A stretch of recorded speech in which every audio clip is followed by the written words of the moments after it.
Narito na ang mga unang balita na walang kinikilingan, walang pinoprotektahan. Noon at ngayon, serbisyong totoo, hatid ng GMA News.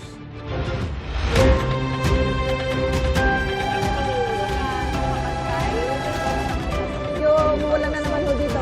Unang balita.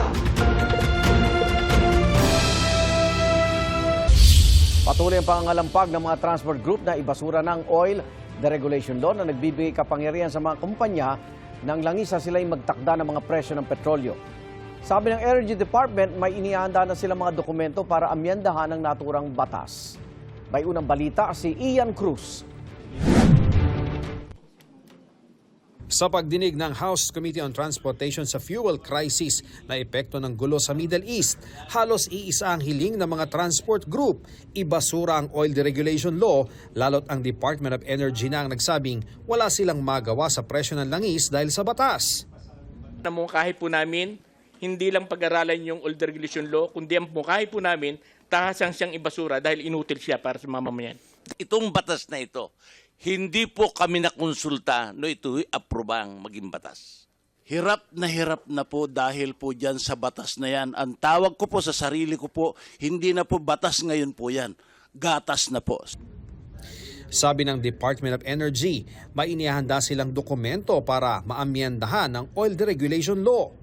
Meron na hong tinapos ang DOE na amendment draft doon sa oil deregulation law. Finalizing it now, and soon we will be submitting it to Congress for amendment. So, for the proposed amendment. Nang tanungin ng GMA News ang DOE para sa mga detalye, tumanggi ito dahil di raw otorisado si Director Rino Abad na isa publiko ito. Ang Oil Deregulation Law ay ipinasa noong 1998 kung saan hinahayaan ang mga kumpanya ng langis ang magtakda ng kanilang presyo. Layo nitong mapababa ang presyo ng gasolina dahil magkakaroon ng kompetisyon sa mga oil industry players.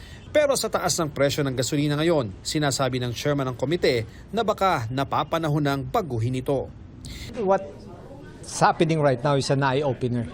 So basically, ako lagi sinasabi ko nga marami naman mga batas dyan, but we should adjust, adapt to the changing times. And I think ngayon is talagang tama na napapanahon na.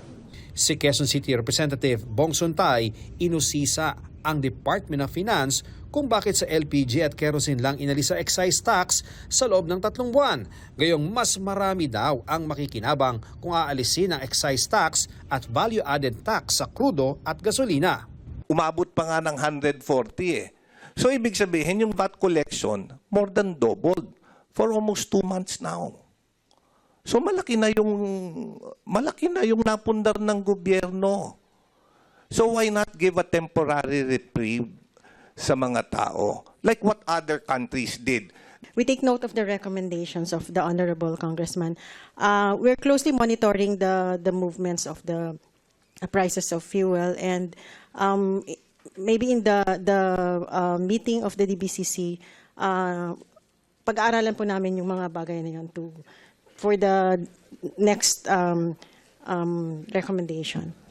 Git naman ni Deputy Minority Leader Serge Dagook, malaking value-added tax na ang nakolekta ng BIR sa pagsipa ng presyo ng langis simula nang magkaroon ng gulo sa Middle East. Kaya bakit hindi raw ipako muna sa pre-war level ang kinokolektang VAT sa langis? After sa gira, kumita na tayo. Ngayon, halimbawa, nasa 90 pesos pa tayo.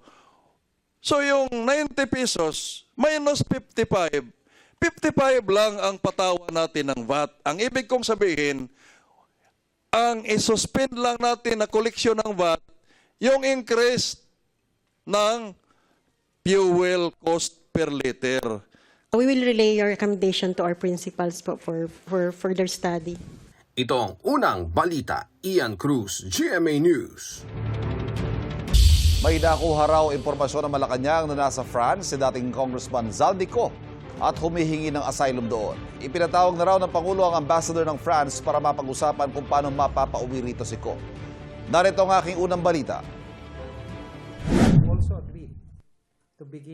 Matapos sabihin ng DOJ na wala na sa kustodiya ng Czech Republic si dating ako Bicol Party List Representative Zaldico, ito naman ang inanunsyo ni Palace Press Officer Claire Castro. The DFA has received highly reliable information that Zaldico has a pending petition for political asylum in France.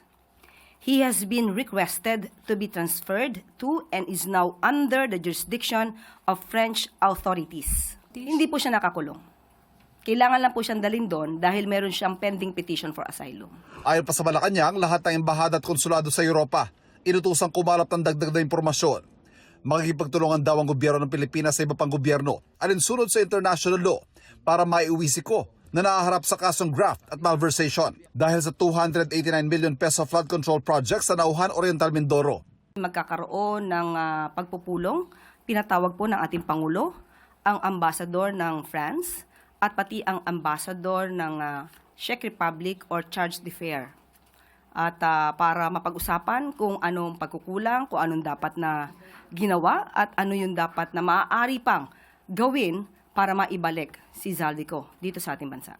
Ang asylum ay proteksyon ay ginagawa ng isang estado sa mga individual na inuusig dahil sa kanilang lahi, relihiyon o political opinion o di kayo tumatakas mula sa giyera at torture. Sa France, ang French Office for the Protection of Refugees and Stateless Persons ang nagsusuri at magpapasya kung bibigyan ng proteksyon ng aplikante. Kung gagawa ng refugee status ang individual, pwede siyang bigyan ng 10 taong renewable residence permit.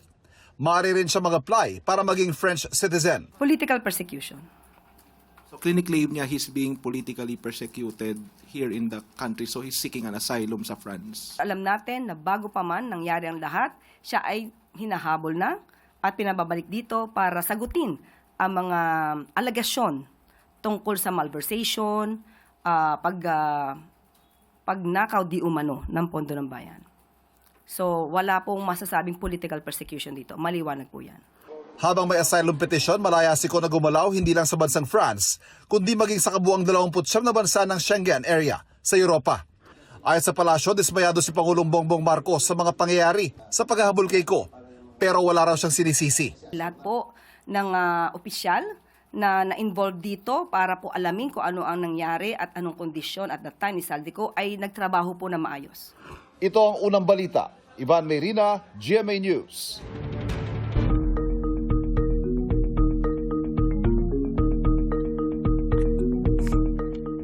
Ipinapapasura ng Kamara sa Korte Suprema ang mga petisyong nananawagang itigil ang impeachment proceedings laban kay Vice President Sara Duterte.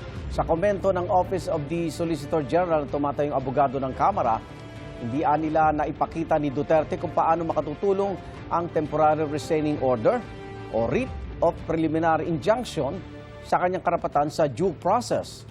Nagamit daw sana ng bisi ang kanyang karapatan sa due process kung dumalo siya sa mga pagdinig ng komite. Pero hindi niya ito ginawa. Ang ibang petitioner naman walang kinalaman sa impeachment kaya wala raw bigat ang kanilang panawagang ipatigil ang impeachment proceedings. Binigyan din ng Solgen na Senado ang may huling pasya sa lahat ng impeachment complaints dahil ito magsisilbing impeachment court. Kahiling ng Solgen sa SC, hayaan ng Kamara na ipagpatuloy ang tungkulin nito kaugnay sa impeachment proceedings alinsunod sa konstitusyon. Isinusulong sa Kongreso ang panukalang dagdagan ng minimum annual paid leave benefits ng mga empleyado. Sa ilalim ito ng House Bill 6602 na inihain ni Parañaque 2nd District Representative Brian Yamsuan. Mula sa 5 ay sinusulong na gawing 10 araw ang service incentive leave with pay ng mga empleyado na hindi bababa sa 1 taon nang nagtatrabaho sa isang kumpanya. Makakatulong daw ito para mabawasan ang stress at burnout ng mga empleyado at tumaas ang worker productivity. Wala pang pahayag dito ang Department of Labor and Employment.